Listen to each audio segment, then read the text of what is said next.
What is the one key to investing? That is the holy grail question that every investor asks themselves. What is the very most important thing when it comes to investing? I have that answer. I want to share it with you guys today.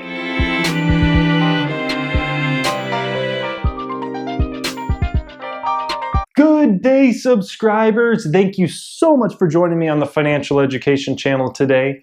So today's video, I actually had planned out for later in the week. And today I was going to talk about the future economy and what the economy is going to look like and what type of jobs are going to be out there in 2050. But that video I moved back later in the week and moved this video called Key to Investing up to today, just because I think it is so vital for every investor to hear what I have to say today. And for everybody that's looking to invest, what's the one key that they should always follow no matter what? And what it is staying in your circle of competence. Staying in your circle of competence. What that basically means is staying with stocks and investing in industries that you have a good amount of knowledge on. For example, I'll give you an example. Maybe you work for Best Buy. Maybe you're a manager at Best Buy or something like that. Well, in your circle of competence, you probably know a lot about electronics. You probably know which electronics manufacturers are really moving their product. You probably know a little bit about retail because you know if you're selling a lot of product that your company's probably going to do very well. And if you know you're getting a lot of market share stolen, you probably know where it's from. It might be from Amazon or somewhere like that. So you have a good amount of knowledge about electronics industry. You have a good amount of knowledge about retail.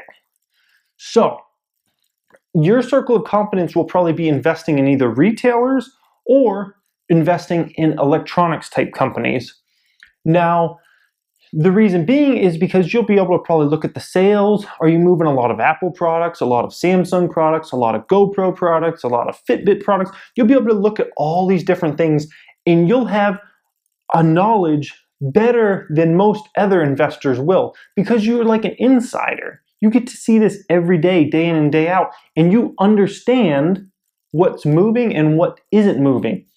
And how that helps is you will have confidence if the stock you invest in goes down or flatlines. You will have confidence because you have inside knowledge on that the company you invest in is doing a lot better than what other people think.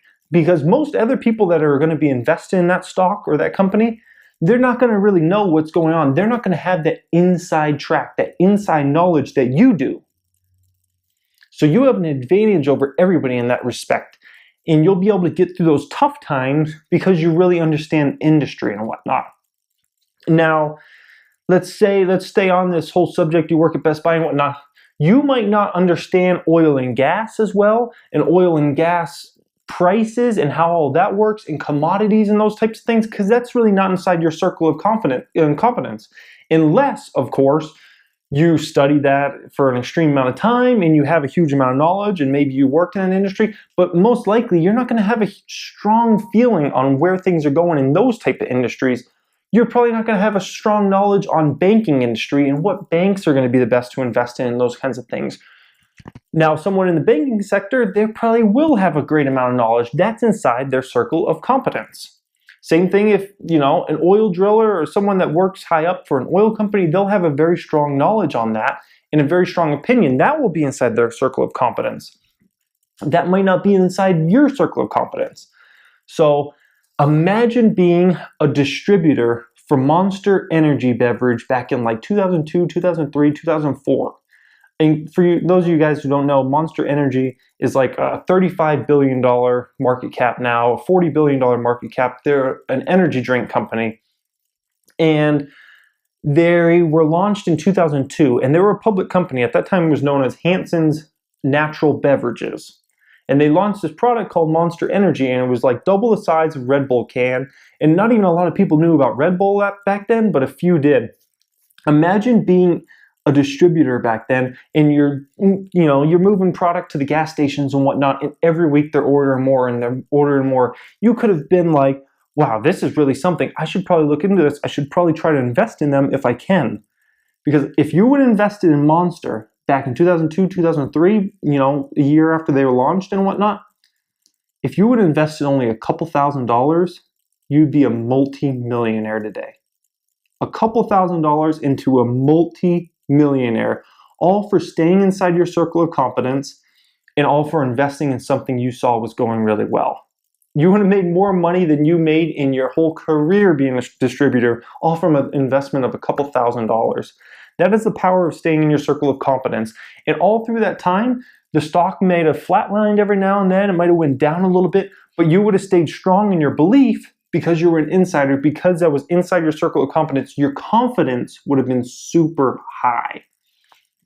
I hope this helped today, guys. The key to investing, it is as simple as that. It's more important than anything. It's more important than a balance sheet, an income statement, the future of the company, because if you have a strong circle of competence, you're going to be able to see all those types of things and play them all out. If you don't have a strong circle of competence, then you'll have no confidence in the company. Thanks for watching, guys. Subscribers, I appreciate you every single day. And if you haven't subscribed and you love to hear about business, financial markets, and personal finance, then this is a channel for you to subscribe. Thank you, guys, and have a great day.